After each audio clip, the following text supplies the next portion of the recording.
Welcome back to Morning Trade Live. It's time to go inside out on Nvidia earnings. Nvidia just hitting new record highs. And wait till you hear my next guest's prediction. Joining me right now, Phil Panaro, founder and former CEO of BCG Plantinion.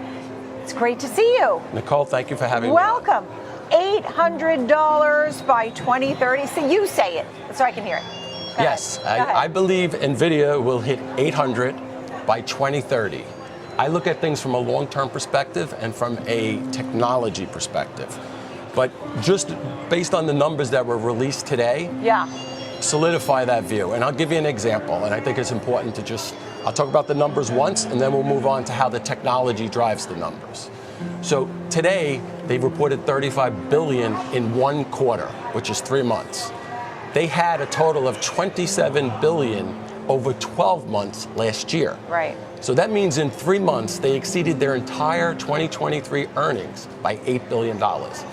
I'm not sure there's a stock in the history of the exchange that has driven that much in billions in revenue, while also achieving 50% margins. So if you do the math on that, 35 a quarter, they're already at a 140 clip in terms of revenue.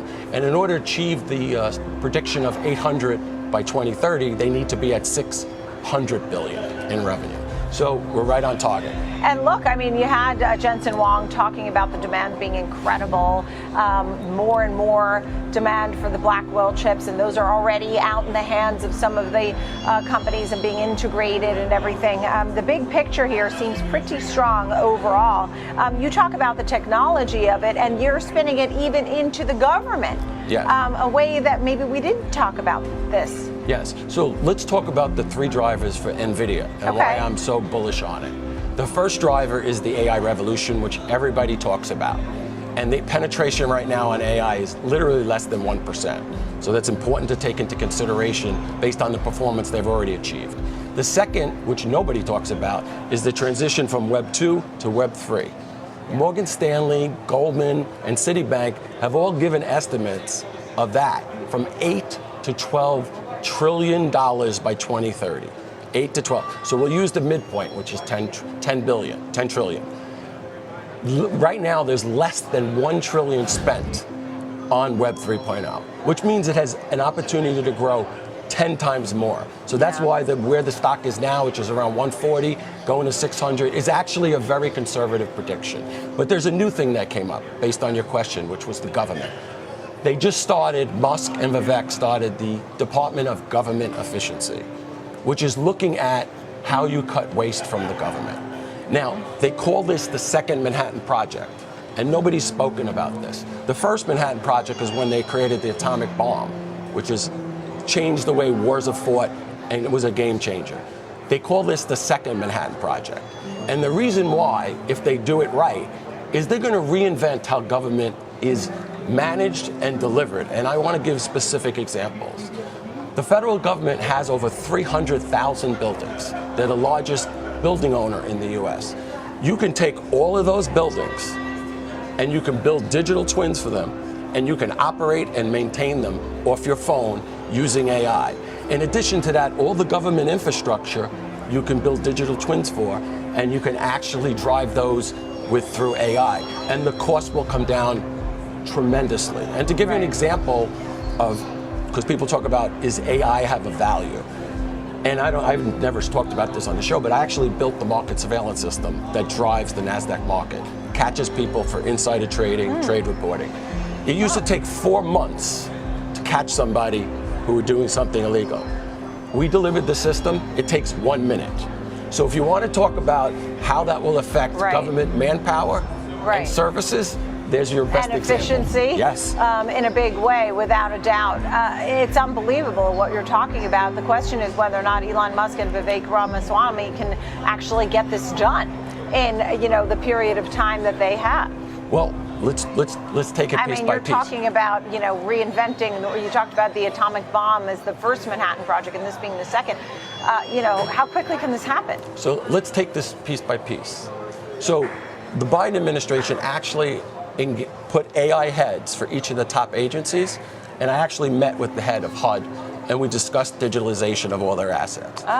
So you couldn't have a better person in charge of the Department of Government Efficiency than Elon Musk, because he's the godfather of autonomous cars, which is a cognitive car. So what I'm talking about is autonomous buildings, autonomous bridges, and so on, and all the infrastructure. So you couldn't have a better person in charge. And just so you know how long... Do you think it can happen? I absolutely think it can happen. It's all about implementation. Yeah, and Nvidia will be a beneficiary. So let's talk about that. Let's talk about, when you talk about the AI revolution, what names will benefit? So this is really important for people to understand. We had a CPU-dominated environment for like the last 60 years. CPU is single processing. Yeah. Nvidia builds GPUs. In order to drive AI, you need GPU. So think about the opportunity from a revenue standpoint. They've only penetrated around 1%, and they have 40% of their revenue coming from the hyperscalers, which leaves 495 companies that haven't engaged in AI, which leads hundreds of cities and 100 governments worldwide.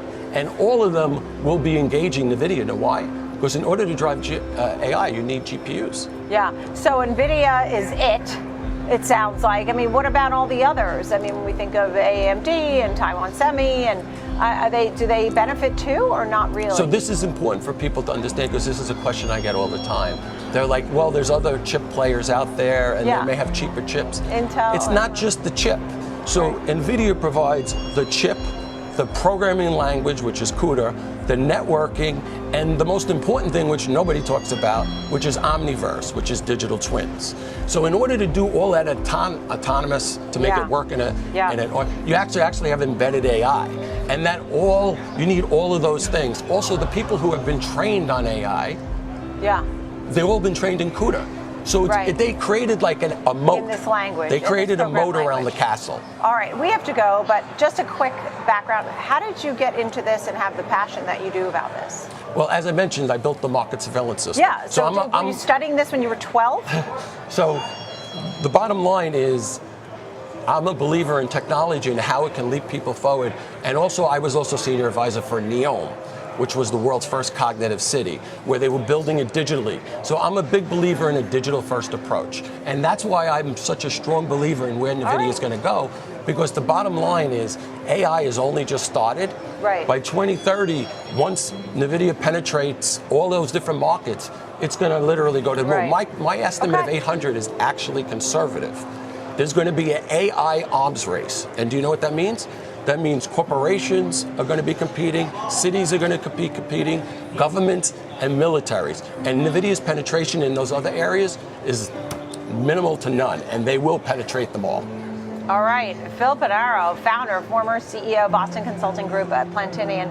Thank you so much. Great conversation there. Pretty amazing. I think AI is also going to be determining in the future